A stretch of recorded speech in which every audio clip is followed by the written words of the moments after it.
Padayon ang pagbantay sa Zamboanga City Police sa mga coastal area aron masigurong walay makalusot nga mga armadong grupo. Humang gipailalom sa Red Election Hotspot ang tibuok Mindanao.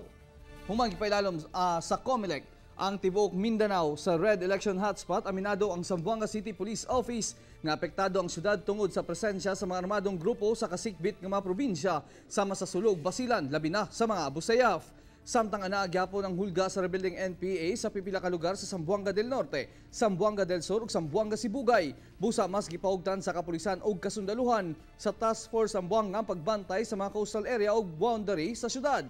Hinoon sa gipatuwang election gun ban, miabot na sa 22 ka mga baril ug 4 ka eksplosibo ang nakumpiska sa mga checkpoint. Sa bypass operation ingon man sa pag-serve ug search warrant o ronda. Tell everyone na Zamboanga City Police Office is preparing for this.